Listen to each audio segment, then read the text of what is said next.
alive! It's alive! It's alive! It's alive!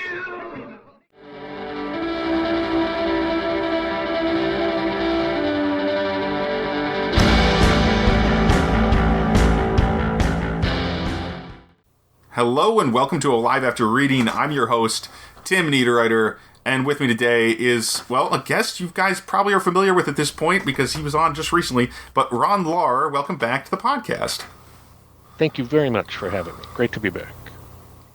Well, hey, Ron, it's great to have you, and I'm curious, though, because this is kind of a special episode. Actually, it says special on the episode title, so it's a special episode, a very special episode of Alive After Reading. And what brings you to the old office today? Well, this is a busy time for me. I'm releasing You Get What You Steal, which is a humorous science fiction novel, which is my first science fiction novel. And I wrote it with a friend of mine from high school. We've been friends for over 30 years. My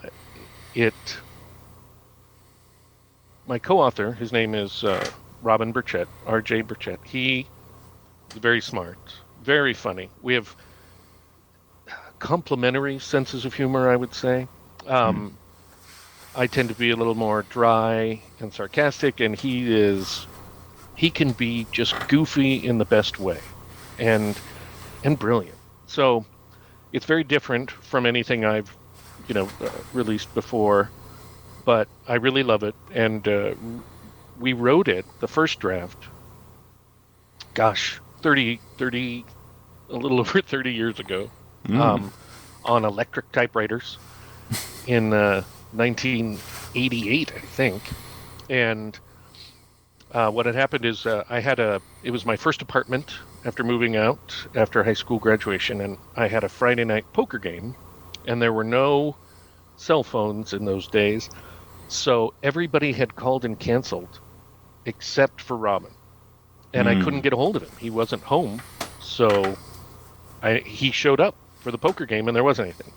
And I was reading a Harlan Ellison book at the time called Partners in Wonder, and it was all these short stories he had written with somebody, all collaborations. And after each story, he talked about how they wrote the story, the actual physical way they wrote it.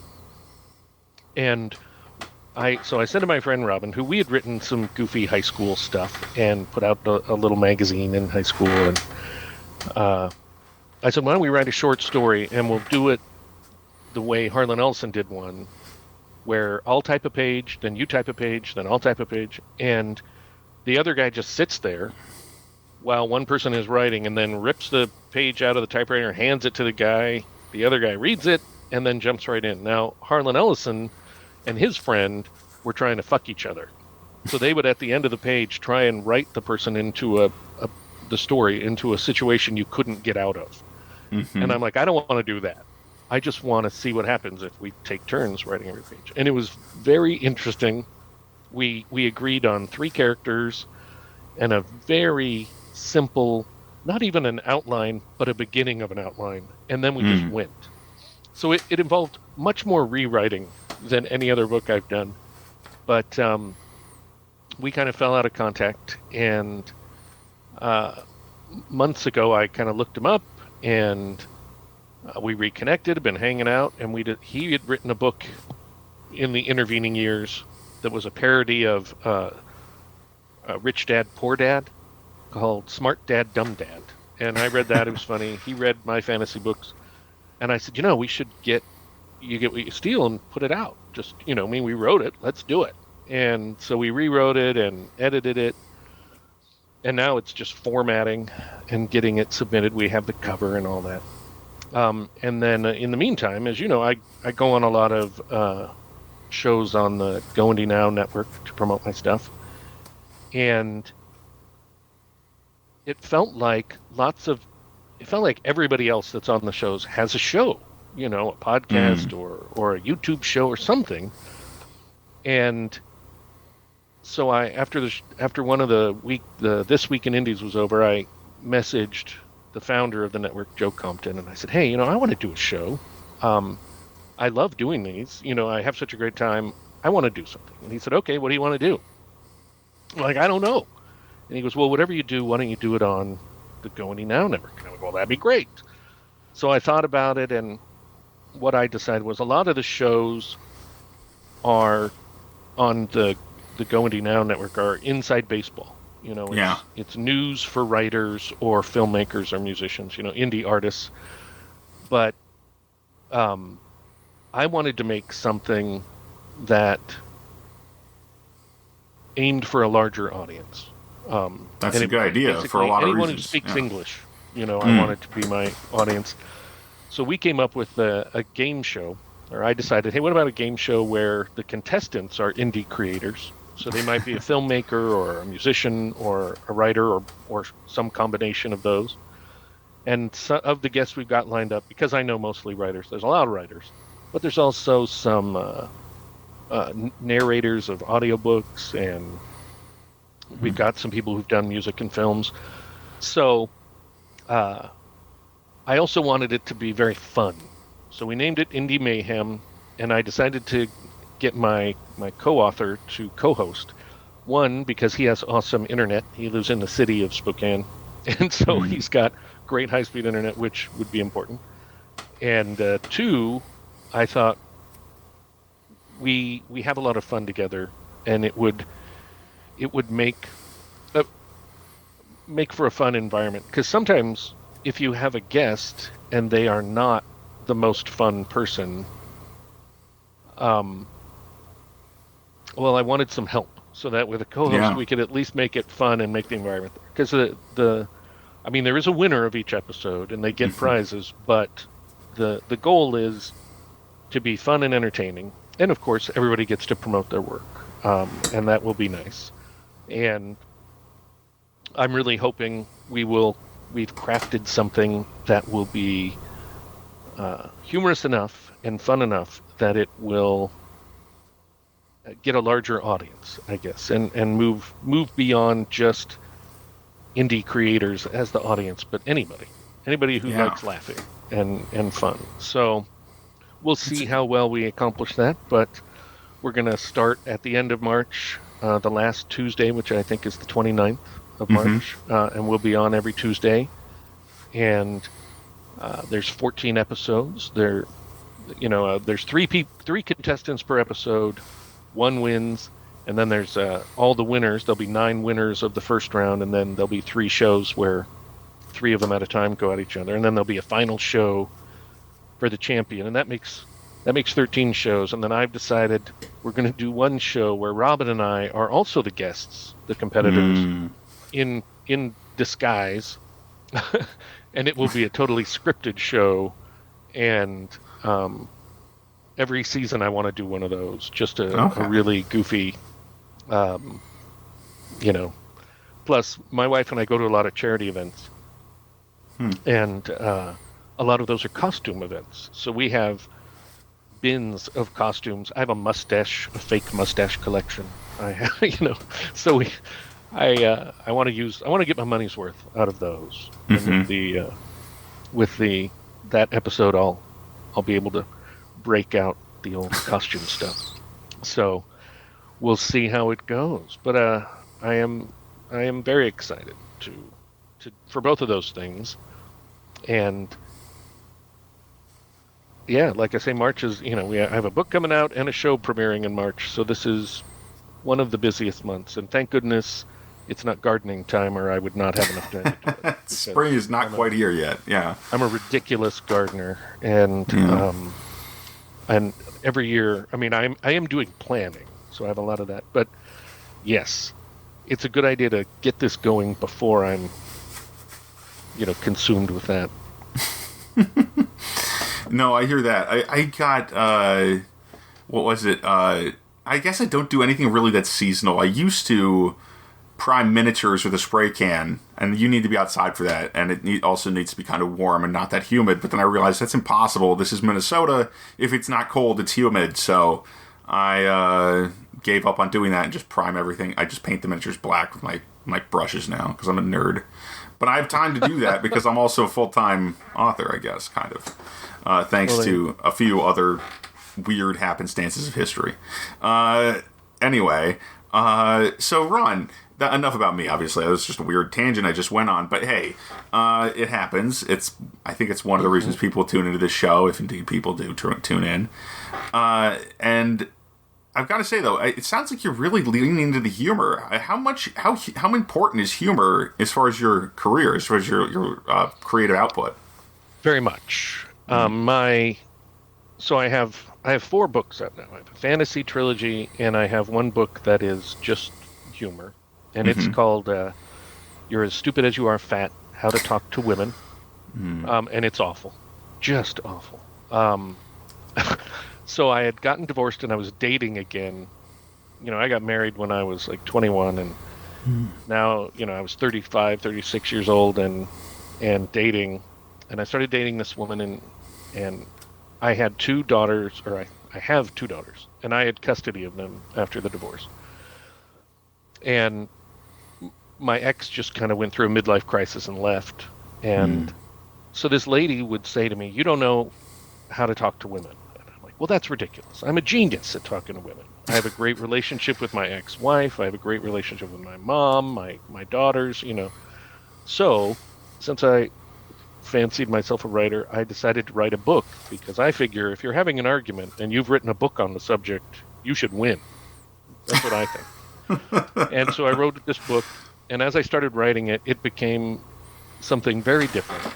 I mean, it was supposed to be humorous, but it became just awful. The guy writing it was a misogynist and an idiot, and so I'm like, okay, well, that's got to. Well, not the guy writing it. The guy you were writing as the point of view. Yes. No, because you were the guy writing it. That's kind of the trick there. It wasn't things I believed, but it was things I thought were funny, right? Mixed in with things that had happened in my life, and I'm like, oh, I can't publish this under my name. But I changed my mind, and I just made up a co-author to be on it, to take the brunt of the hatred. That's a great idea. I love that idea. And so it says by Zach Baer, but secretly also by Ron Lahr. Secretly by Ron Lahr. And yeah, it's just awful. There's some really, really awful things said in it. But I think it's very funny. The fantasy trilogy, I actually wrote about 25 years ago with a different character as the lead. And it was third person, and I loved the story, but I didn't love the book. Yeah, we talked about this a lot last time. It didn't sing, right? So then when I made his best friend the main character and made it first person with him as the narrator, and he's just a smart ass jerk. Yeah. Then I really loved it. So that I rewrote the entire thing. The same basic things happen, and the same people are there, but it's told from Dirk's perspective, and he is very much self-aggrandizing and kind of insults his friends and everyone. He makes up names for people, like they go to this inn on the way from one city to another. They stop at a roadside inn, and the old lady running it, he calls her Old Sour Face. And a lot of the times he doesn't bother to learn people's names. He just refers to them by whatever. And that humor in it made it much more enjoyable for me to write. And then the second and third books, which I had only the barest of outlines for when I originally started telling the story, his personality and what had happened in the rewrite informed what came later. Basic story elements stayed, but I want to get at one other thing though, because you said it was a lot more fun to write. Do you think that's important to have to the process in general? I personally think so. Yeah. Okay. Go on. I know people who write for money, that write nonfiction and are successful, and write middle grade books and are successful. And all I know is, as much as I want people to read my books and enjoy them and love me, I can't do it if I don't like it. Then it's just some other job I hate, or don't love. And I very much, now that I'm in my 50s and my kids are grown, and which allowed me to get back into writing, I very much want to do things I like. I love gardening. I love cooking and baking. and I love old cars, and I love writing.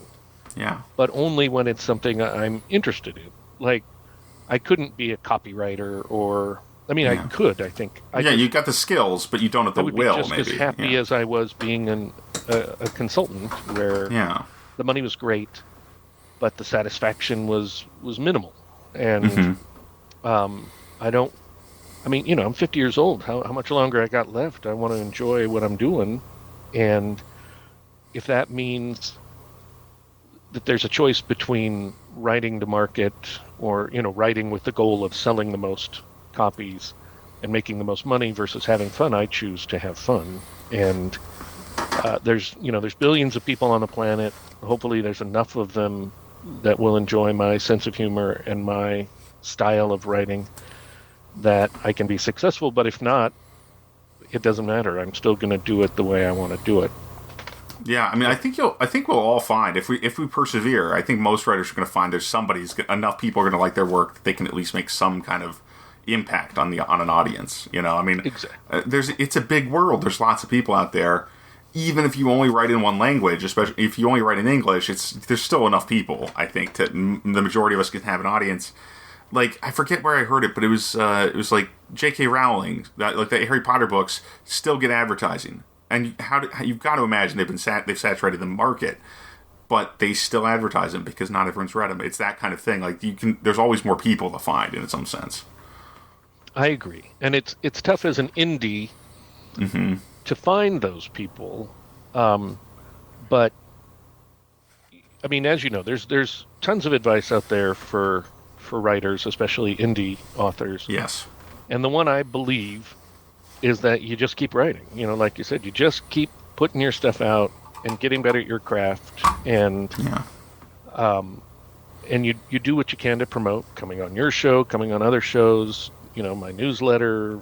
You know, I grow my newsletter as I can through Story Origin, and I figure.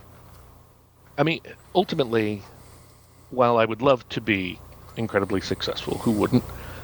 I do believe the journey is worth it. I'm enjoying myself. I'm having fun. I've met tons of awesome writers, and that has been a lifesaver for me because of my mom. You know, with her Alzheimer's and helping take care of her. My home life is not always rainbows and unicorns. And then with the pandemic, I wasn't going out at all, and so I was kind of steeped in misery that my family is experiencing.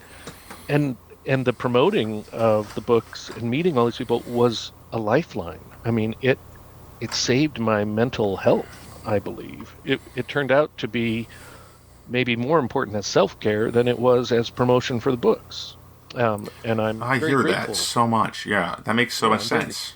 Yeah. I'm very grateful to have met everybody, and yeah, I hope in a way, or not in a way, I hope that the show, that Indie Mayhem, will be successful and will repay those people I've met, you know, with the opportunity to promote their works and help them be more successful as well, because I'm so grateful. I want to help people who helped me inadvertently, you know, as they went about their days. And of course, there's also the experience where, you know, I'm in all these Facebook groups about writing and fantasy and science fiction and humor. And sometimes I try to look for things to read out of those groups, and I'll find a book and think, it's amazing.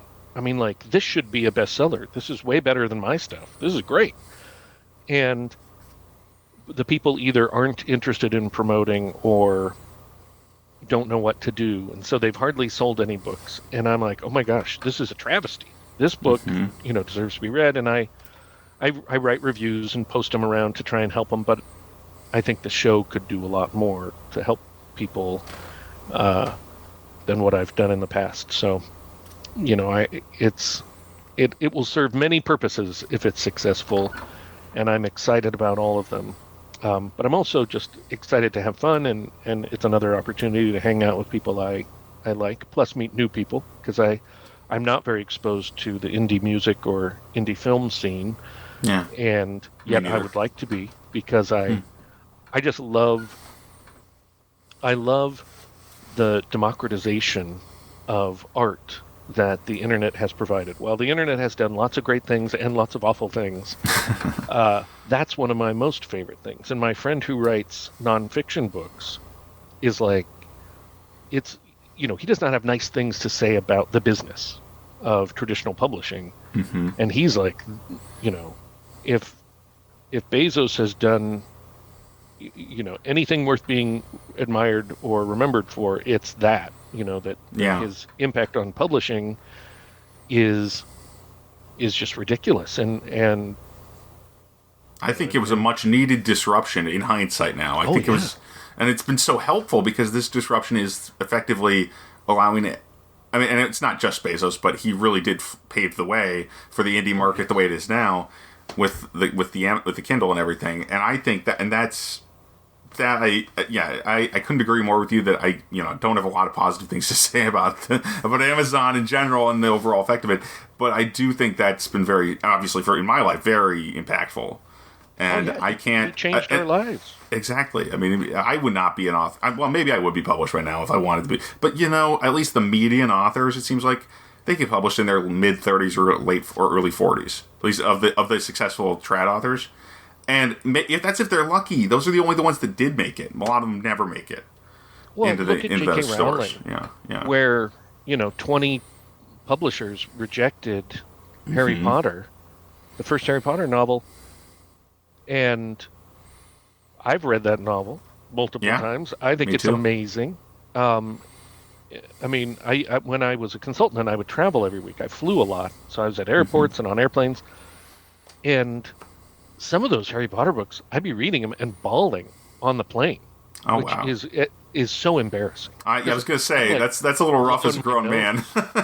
Grown man, blowing my nose, tears running down my face, nobody to talk to. They're just around me, embarrassed, that I'm crying on this crowded plane. Just spread the embarrassment around. But, those are great books. And she had, a lot of trouble getting published. And when I started out, 30 years ago, you had to submit your manuscript to an agent or just a synopsis and part of it, and they had like 6 months to get back to you, and you weren't allowed to submit it to anybody else.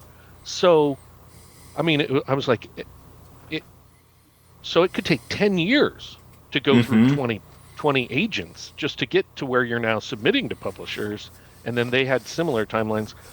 I'm like, forget it. I had kids to feed, and so it was only after they were grown again that I thought, well, now with indie publishing, I don't have to deal with that crap. And of course, it's changed the industry where they don't require, a lot of people don't require the exclusivity. They don't have the timelines because they have to compete with indie publishing. So it's all been good. No, you're right, because it makes the agents and editors at publishers, they kind of have to be competitive with acquiring any books. They've got to make themselves more accessible, and that's really important. I think that's really good. Even for people who want to be to go to traditional publishing, it's not going to hurt anybody, except maybe those agents' free time. Those agents and editors, maybe they'll have to do more work to earn their pay. But hey, whatever. I don't have a whole lot of sympathy for gatekeepers personally, as far as having to just do their job more. That's not a big problem if you ask me. No, I think the industry is much better off. The traditional publishing industry is much better off. And, I have Kindle Unlimited. I read a lot. And I read a lot of indie published books, more than I read traditional published books. Yeah. And I've found some amazing gems. I mean, there's some books I didn't like, but that's true amongst traditional publishing too, because when I flew, over those years, there wasn't indie publishing at first. So I would buy books at the airport or check them out at the library, so I had things to read. And plenty of those I didn't care for. Yeah. I mean, it's a matter of taste. And so I'm grateful I saved so much money with Kindle Unlimited. I used to just buy so many books. And then when I had to move, I realized how many books I had and started getting rid of them because I was going to have to carry them up and down stairs. And And I kept a lot of books, but boy, did I get rid of some for the first time ever. Yeah, I'm sorry. I'm looking over at my desk over here that has a bunch of my own books on it, but a few of the mostly books I've not actually finished reading, which is funny. But from other authors and stuff, But it's kind of this is my premium bookshelf. Like, okay, this is the stuff I really want to get to, or it's my series. I don't know. I need to organize better. Let me put it that way, because those two shouldn't go together. But one, I'm probably not going to open these books ever again. The ones I wrote. I mean, though I do like them. I've got to say, I'm looking at Demon Scroll. Yeah, I really do like Demon Scroll. I remember that one fondly. And I happen to have written it, but if I hadn't, I would read it. I actually have that feeling. I would eventually read a book like that. Well, I have seen one of the groups I belong to on Facebook is the 20 books 50K. Great group. I recommend it for any author. And a lot of people shared the stories of their career writing. And one of the things they talk about that really interests me, although I'm not at that level yet, is revisiting your old books and, rewriting them.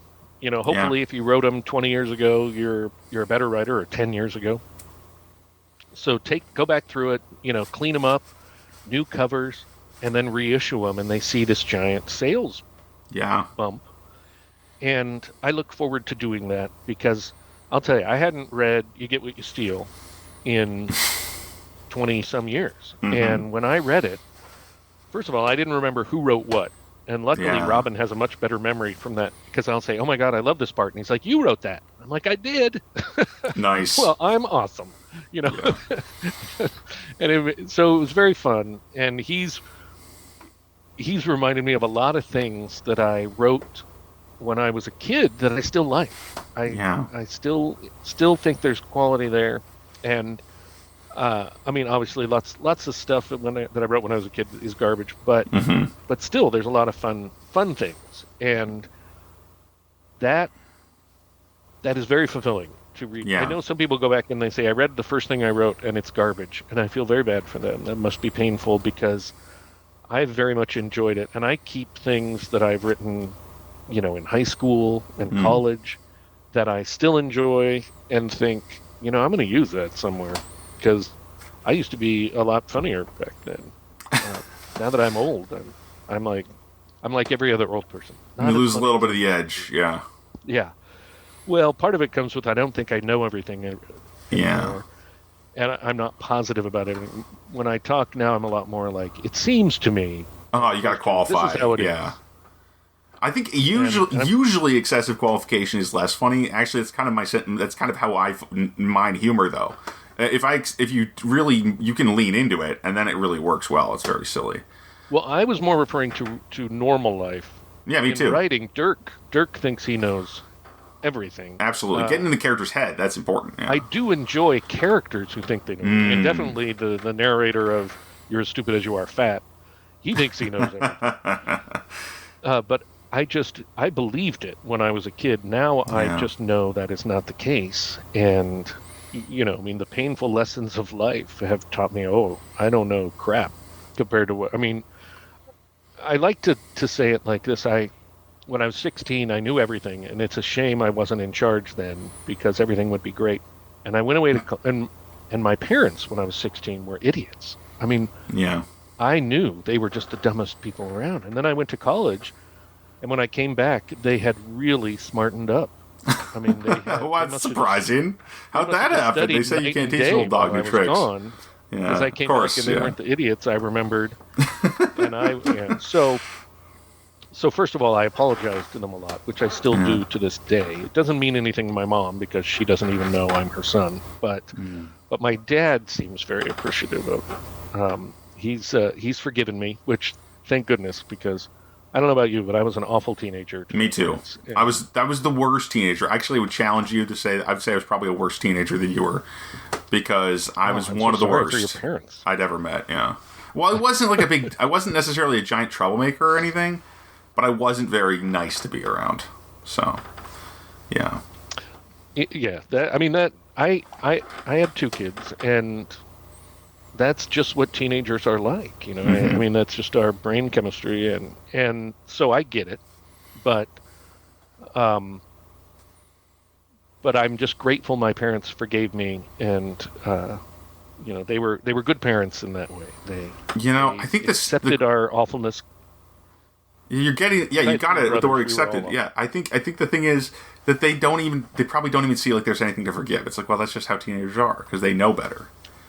And then there's like, well, that was a tough time, but it was tough for everybody because it's tough for all teenagers, and we all kind of freak out a little bit in that age. And probably at a lot of other ages, we just get better at handling it. I mean, that's kind of how it goes. But Ron Lahr, it's been great having you on the podcast. Remind everybody about the new show and the new book. The new show's Indie Mayhem. It's on the GoIndieNow network, which you can find on YouTube or at GoIndieNow.com.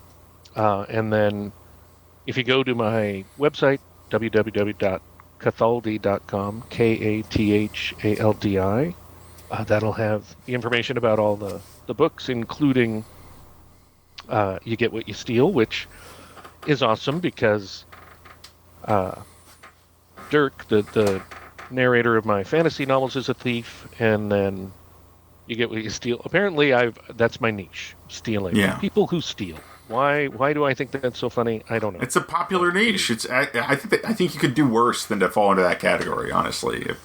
Thieves. Yeah, thieves. they could be pedophiles. Yeah. I could write about they could be. They could be. But lovable pedophiles. I don't think that's actually a thing. That's not a thing. No, yeah, I don't. Or unless of course you're talking to various people that definitely exist, but are probably hopefully not that numerous. Yikes. Yeah, the market is members of NAMBLA. That's it. Anyway. No. Anyway. No books contain any pedophilia. Just in case no. Now that I made that off. Though, to be fair, that's surprisingly a market that does pretty well. I mean, look at Game of Thrones. Anyway, there's. Oh, jeez. Yeah. Well, I mean, the books, they're like really young. They're kids in the books, like most of the characters, yeah. Anyway, that's another tale for another time. Thanks for listening, everybody. You can find my books at timniederreiter.com/books and on Amazon.com. So far, most of the print books are all but the print books are exclusive with Amazon, but that might change. I'm looking at things in the future, and if you read on another platform, stay tuned.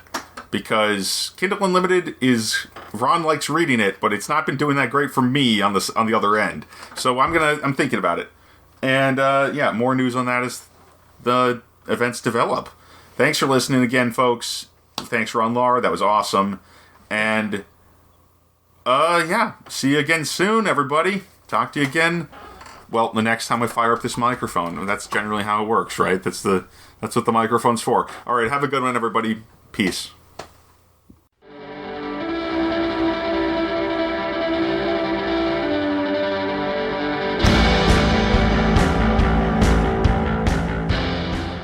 That tears it.